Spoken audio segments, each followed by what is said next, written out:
Today we're gonna finish up Season 3 of my Cyclist Tactics playthrough, and keeping in mind that if I don't take one of the riders I scouted myself, I have to take an overseas guy, I think Habib's my best choice this time around.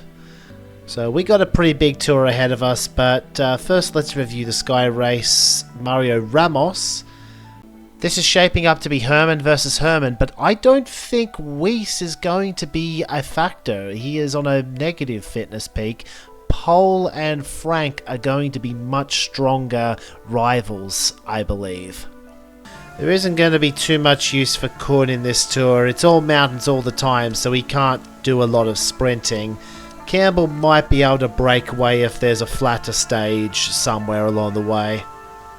I thought the peloton were going to be content to just sit there, but instead they're riding like the absolute favourite is up the road when it's only a level 5 and a level 7. It's resulted in Brandt losing a lot of attack points before we even get to this final climb, so it's going to be difficult for him to do well in the general, but Watson is still at full attack. On one hand, if we go too early, even Watson's 23 attack might not be enough. On the other hand, if we don't use the attack early, when are we going to use it? You know what? I'm going for it. If we do get caught, it isn't a huge loss. We can simply regroup in the pack itself. Oh, or they could just attack over us, but Watson, I think, can still catch up. He's got plenty of attack left.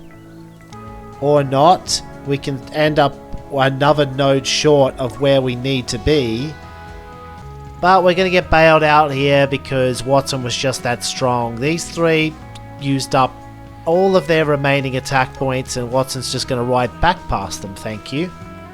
Definitely would have been easier to just follow their wheels instead of have Brandt lead out, because could have saved some attack points. Oh well. This is, however, fine that Watson emptied the tank, because so did 2nd, 3rd and 4th, and once you get past Jung, no one's in real GC contention. Brandt dawdled up the climb and he's still 8th. Do we let go of the peloton now? I don't think we do yet, but I do think we send Campbell up the road, because what I'd like to do with Campbell is actually try for green jersey, if he can even make that attack, which he can. It would hurt him over the rest of the stage, but so what the hey, why not attack them again? Worked for us last time. Now that I think about it, they're probably just going to catch us making this a pointless attack. Oh well.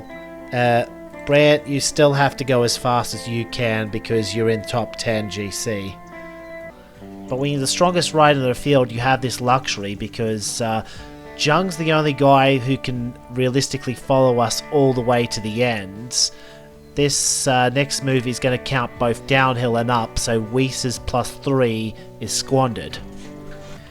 If the finish line wasn't so close, the ideal landing space would obviously be there. But we can get a lot closer to the finish line if we just go in now. We're not going to get everything here. Jung is going to hold the wheel and win this stage, but he was 5th in GC anyway, so I don't mind if he gains a little bit time back, as long as we don't squander it in the next couple of days.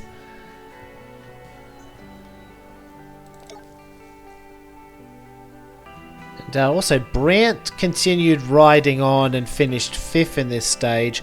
There's going to be a very small selection of riders who are anywhere close to GC contention after this stage. Yeah, Brandt is top 5 despite being 5 turns down.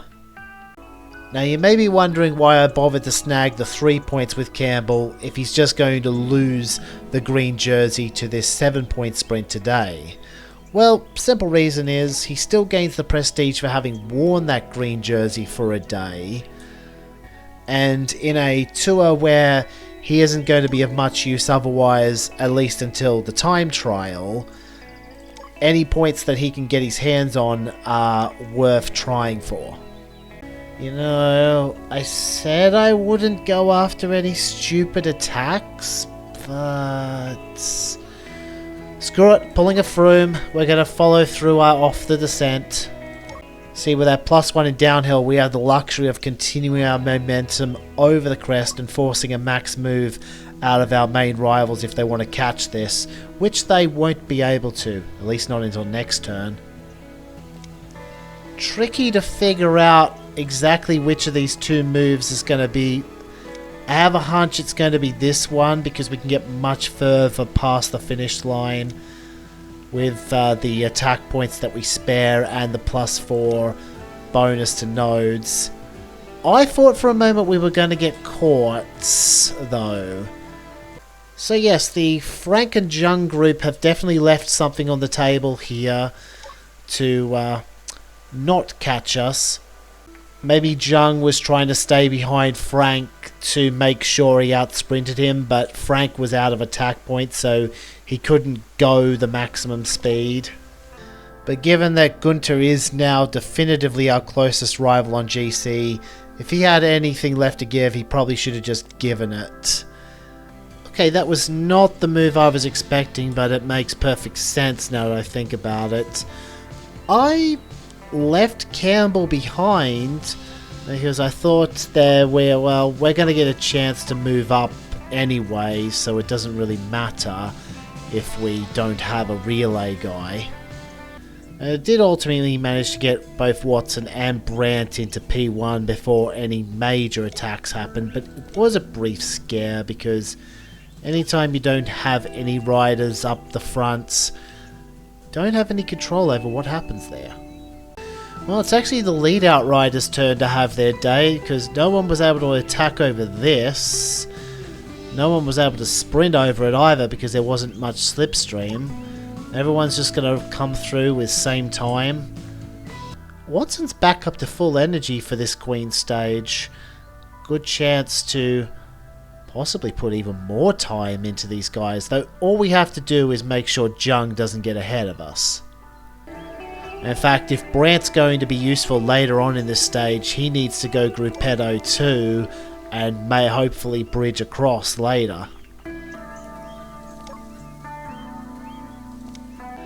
That was probably a bad time for me to do it though, because I could have bridged a lot easier on this turn if I didn't have Brandt go all in to get back to the peloton immediately.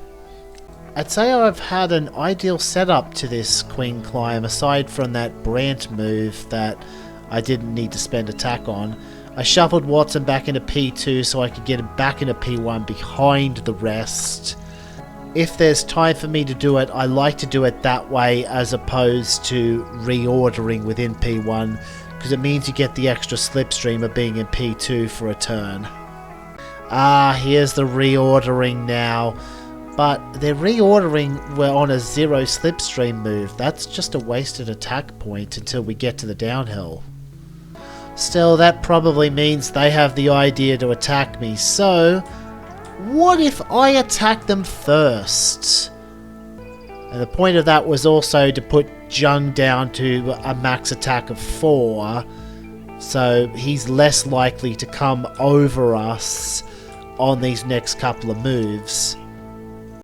Because yes, this is going to be another 0 slipstream move. If we go max, Jung's only got a 7.4 in him. Frank could follow, so I'll probably do 7.5 instead and save my max for later. Powell does not have the +1 in downhill necessary to follow this move either. We're only taking one guy with us. And this downhill section is fast enough that I can just go one max move and there's the finish line right there. If Frank hangs on, it's a well-deserved stage win for him. So it's another second place stage. Frank's actually going to get second in GC because of that. Watson takes the clean sweep of jerseys. Well, there's still the time trial, but no jerseys can change hands in the time trial. As unless Watson has a super terabad TT and gives up an entire turn to Frank, but Frank does not have the attack points. I think we're going to be fine.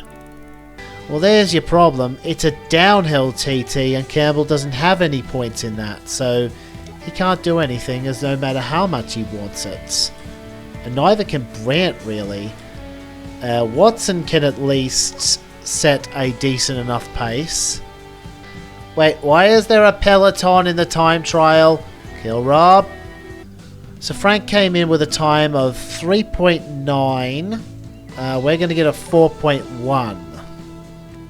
And those time gaps are too small to make a meaningful difference to the GC.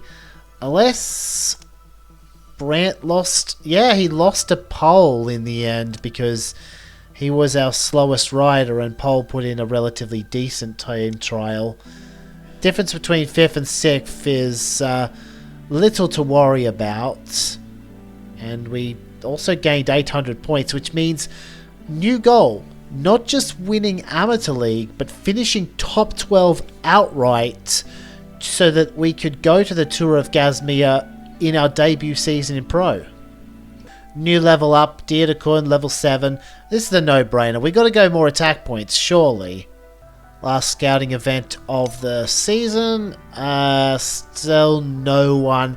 So, I'm going to say that Jonas Winter, you're going to be saved from obscurity.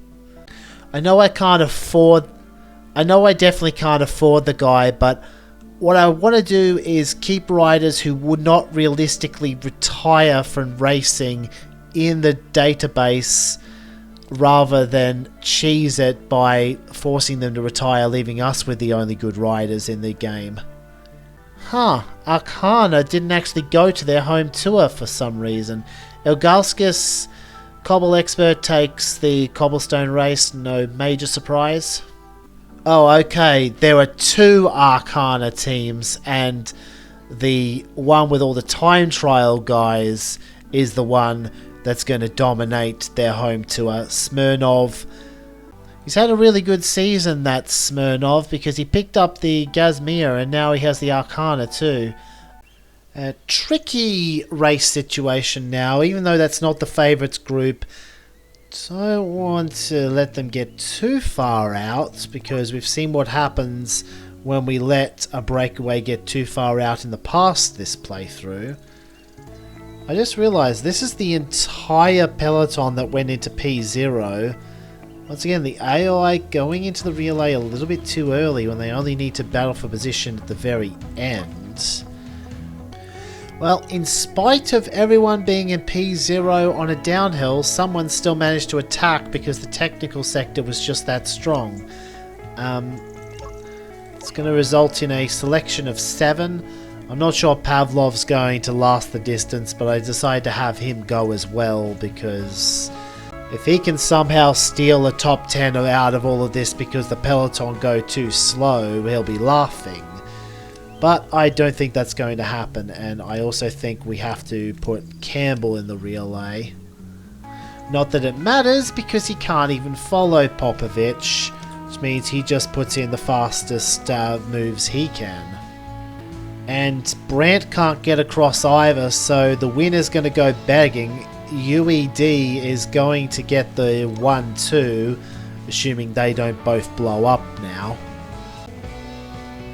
So that's Popovic pipping Gusev in the end. We are 0.3 of a turn down on that. Campbell is actually going to get caught, so we can't even get the 4th place for him, unfortunately. I'd say we got the most out of Brant in the end, but he's not really a puncher. He definitely prefers the tours. Like, a 7 energy per turn isn't going to win too many classics, even if you have the recovery to hold that energy per turn or race. Good news. We stayed in the top 12. We just pipped out Dickie's Raiders to the spots. So if we have access to any pro race we want next season. So hope to see you in a little bit for the first pro campaign.